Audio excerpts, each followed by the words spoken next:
Don't you hate it when you're playing your favorite game of all time and all of a sudden you realize you made plans tonight to hang out with that one friend that's kind of like a friend but not really a friend, but you made plans tonight with that person, and after 3 years of them constantly flaking Martin, you decide to go out.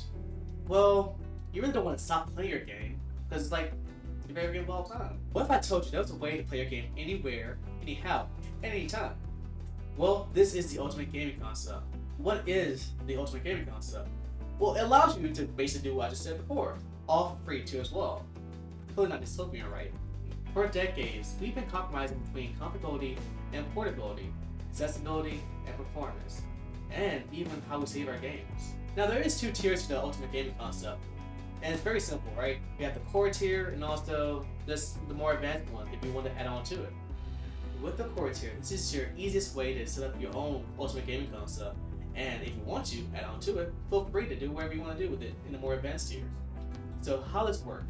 The first thing you need is a computer, and it doesn't even have to be a beefy one. It just be you need a plain old computer. This is like the main hub of your ultimate gaming concept. For this case scenario, we'll use my gaming computer because I like to play my games there and also my emulators. But it can be a Raspberry Pi and all that stuff. It doesn't really matter. Up next, you need is a VPN, a virtual private network. And it's not your traditional VPN where you can just go to like different countries or whatever. This is going to be right back to your house and to your main network. Well, there's different ways we can do that. We can use Telescale, which is the most intuitive and easy way to do basically what we're trying to do here, and what I use at first. But also OpenVPN. This is what I use now. The reason why we're using a VPN to begin with is because we want to make sure that we can access our data. But also, we don't want to expose it out to everyone. You don't want to people Tom look into your house and see what you're doing, right? You want to make sure that you don't person see your stuff and make sure it's secure. So that's why we're using a VPN of our own. There'll also be a guide in the Parody Discord channel if you want to see what I did, or if you want to follow along and see how you can do it yourself. Up next is game streaming. So think like your own nextcloud or GeForce Now, even Google Stadia, or RIP Google Stadia, by the way. Okay, so but those are third-party softwares, right? And you have to pay for that. So how can we use our own GeForce Now, our own game streaming servers? What we'll be using is Sunshine and Moonlight, or Apollo and Artemis. The Sunshine and Apollo are the servers, and the clients are Moonlight and Artemis. And so you can also use Moonlight with Apollo as well because it's a fork of Sunshine. Very confusing, but basically it's the same thing. They're interchangeable. And the reason why we're using this right here is because this is like the best optimized software I found for myself at least. And also because a lot of homebrew consoles, they have Moonlight on them. So, if you get what I'm saying is, if you have a VPN that can connect to our house, and also a console that's maybe homebrew, you can play PC games on your Wii U or like your PS Vita or 3DS. Pretty awesome, right? And lastly, it's like your own UI front end, right? Because you don't want to see a PC, right? You want to have like a home console-like experience or something easy whenever you launch your games or whatever. So think of like Steam Big Picture mode or even like the Xbox interface, right? But it'll be your own. So what I use is Play-Night. I use Play-Night because it's easier for me to have all my games, all my emulators, all my PC games from Epic Games, Steam, even like GOG as well, all in one place. I do know that Play-Night is not accessible for Linux or Mac OS, but there are different options out there.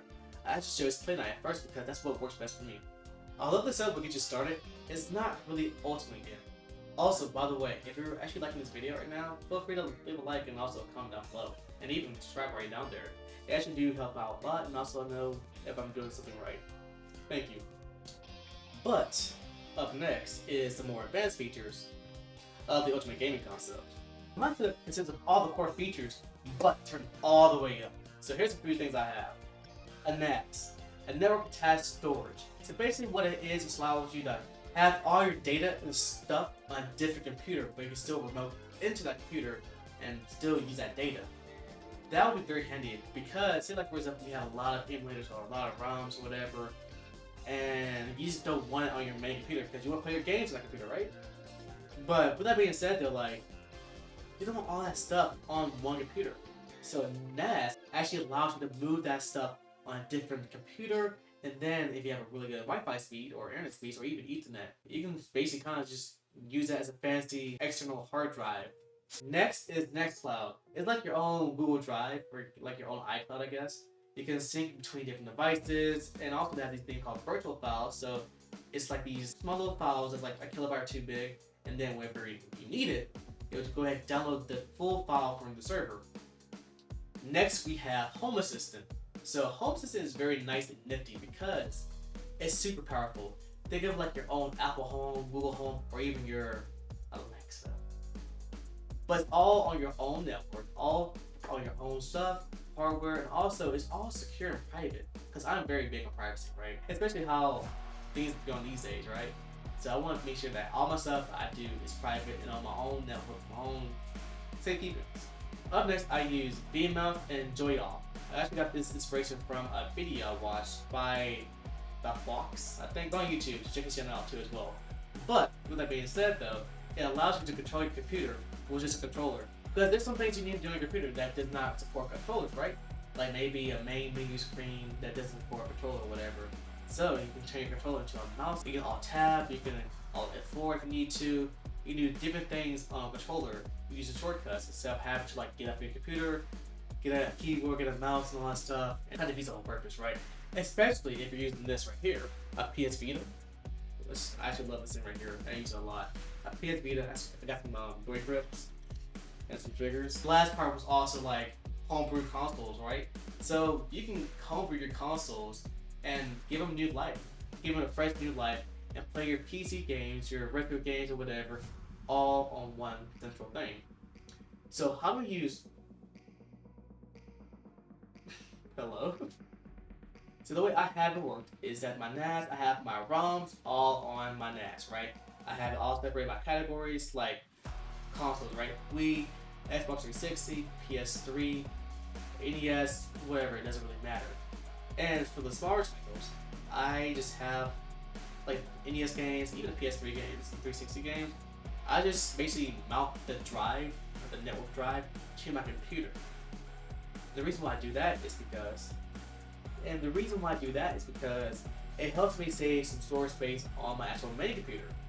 So like I can still play like my Ghost of Tsushima games on my main computer. I don't have to worry about having all those smaller titles, all those older retro games weighing down on my actual system. This was like a step up from that because you only have the option to like access your game save files from different computers. So say for example you're on a road trip, right? And you want to play a retro game or whatever on your MacBook or your laptop, doesn't really matter. But the thing is though, you won't be able to connect to your server. So what you'll do is you'll just go ahead and just have the virtual file that I told you about on Nextcloud already on your MacBook, and then if you just want to play a game, whatever, you just go ahead and download it before you actually leave your house. Home Assistant is kind of very tricky because you really don't need it. I use it for a number of things. So the first thing I use it for is basically I have these NFC tags, right? So you have the Home Assistant app on your phone, and I have this application on my PC that allows me to connect my PC to my Home Assistant. So say for example I want to play Afro Samurai on my PS3 emulator or whatever, I just press it on my phone, or I can just go ahead and tap that NFC tag if I want to like mimic a retro cartridge or whatever. But once again, VMouth and also JoyOff is very super simple and intuitive because it allows you to control your computer with just your controller, right? Especially for devices like your PS Vita, your 3DS, Wii U, or whatever that doesn't really support a keyboard or mouse. You can still have a keyboard or mouse option by just choosing like on-screen keyboard with a key combination or whatever, or Alt F4 or Alt Tab, without having to actually get up for your gaming session or whatever. But besides all that, that's really it for the Ultimate Gaming Concept. I know it's kind of like a short video right here, but it might be a part 2 because I actually want to add more things to it. So feel free to join the Pretty Discord as well, so you can go talk with us and also like just see what you do with the Ultimate Gaming Concept of your own. What add-ons did you do? What did you like about it? What did you not like about it? What did you have trouble with as well? So like, just want to hear what you have to say. I want to build a community here. All right.